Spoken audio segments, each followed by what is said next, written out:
Good evening. It is Tuesday night, and tonight we're going to read Genesis chapter 12. And as you know, we're going through the book of Genesis. We have just gone through where the Tower of Babel was started, and God confused their language in order to keep them from putting a worse curse on themselves than they had already done. And caused them to disperse, which is what he asked them to do after the ark, and they had not.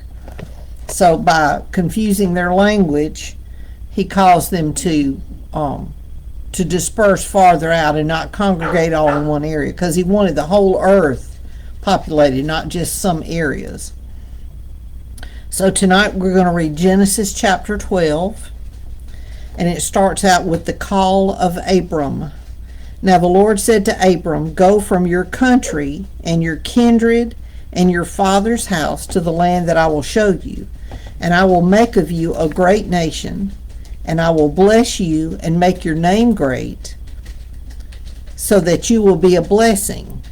I will bless those who bless you, and him who dishonors you I will curse, and in you all the families of the earth shall be blessed." Well, now he's talking about Jesus.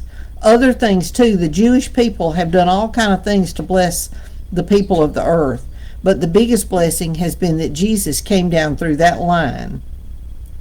So Abram went as the Lord had told him, and Lot went with him. Now it didn't say God. I don't believe God told Abram to take Lot with him. Lot may have just said, I'm tagging along.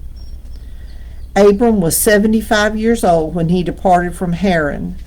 And Abram took Sarai his wife, and Lot his brother's son, and all their possessions that they had gathered, and the people that they had acquired in Haran, and they set out to go to the land of Canaan. When they came to the land of Canaan, Abram passed through the land to the place of Shechem, to the oak of Moreh. At that time the Canaanites were in the land. Then the Lord appeared to Abram and said, "To your offspring I will give this land." So he built there an altar to the Lord who had appeared to him. From there he moved to the hill country on the east of Bethel and pitched his tent, with Bethel on the west and Ai on the east. And there he built an altar to the Lord and called upon the name of the Lord. And Abram journeyed on, still going toward the Negeb. Abram and Sarai in Egypt. Now there was a famine in the land, so Abram went down to Egypt to sojourn there, for the famine was severe in the land. Okay, I'm looking at a note. Let me finish reading this, and then I'll read you the note. When he was about to enter Egypt, he said to Sarai his wife, "I know that you are a woman beautiful in appearance, and when the Egyptians see you, they will say, 'This is his wife.' Then they will kill me, but they will let you live." So now I've got two notes over here. First of all, I should have said this up here. When it said he pitched his tent with Bethel on the west and Ai, which is spelled Ai, on the east, and Bethel translates to house of God, and the word Ai, translate to destruction. And then down here in 11 through 13 that I just read, Abram starting out helping God. Why would he not think God could save him? "Say you are my sister," this is verse 13, "say you are my sister, that it may go well with me because of you, and that my life may be spared for your sake." Hold on one second. Okay, there we go. When Abram entered Egypt, the Egyptians saw that the woman was very beautiful. And when the princes of Pharaoh saw her, they praised her to Pharaoh. And the woman was taken into Pharaoh's house. Now this is talking about Sarai, Abram's wife, taken into Pharaoh's house. That probably means the house where all the wives, hey Miss Twyla, where all the wives and concubines and all the women lived. And for her sake he dealt well with Abram, and he had sheep, oxen, male donkeys, male servants, female servants, female donkeys, and camels. But the Lord afflicted Pharaoh and his house with great plagues because of Sarai, Abram's wife. So Pharaoh called Abram and said, "What is this you have done to me? Why did you not tell me that she was your wife?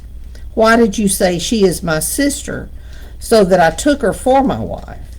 Now then, here is your wife, take her and go." And Pharaoh gave men orders concerning him, and they sent him away with his wife and all that he had. Well, she was his sister in a way, not his full sister, but like his half sister.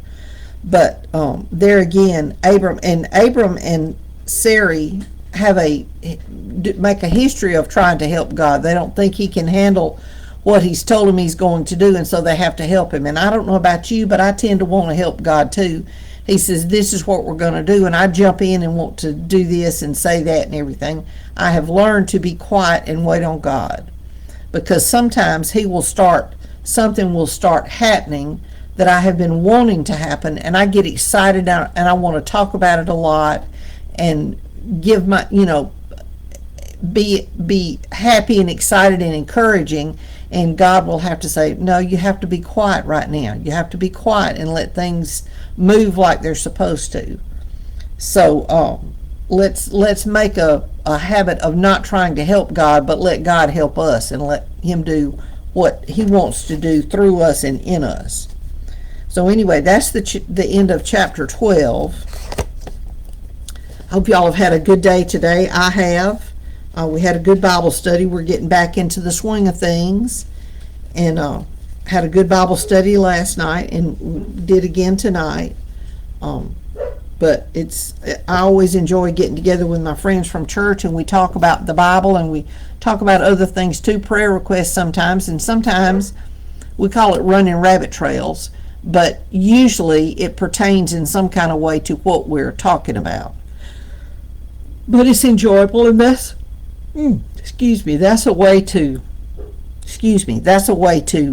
build relationships, is get together occasionally and eat, if it's nothing but chocolate chip cookies and a soft drink or a meal or whatever, but eat and sit down and talk about things and fellowship. You get to know people like that when you can't get to know them always as good if you're in a church setting, because you're having to be quiet. You're supposed to be listening to the pastor.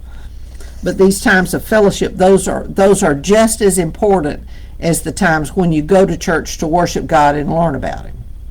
So if your church has small groups and you are not currently attending, I would encourage you to give one a try.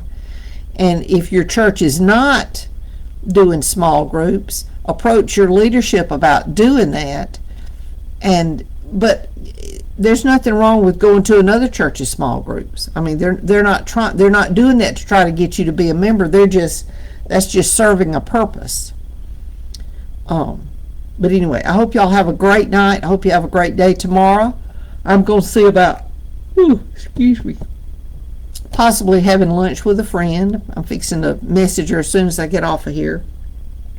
We hadn't had a chance to really visit for a while, and so maybe we'll get a chance to visit tomorrow. And but no matter what, I'm going to do what the Lord has asked me to do, and I hope y'all will too. But anyway, thank y'all for joining me tonight, and we will see you tomorrow night.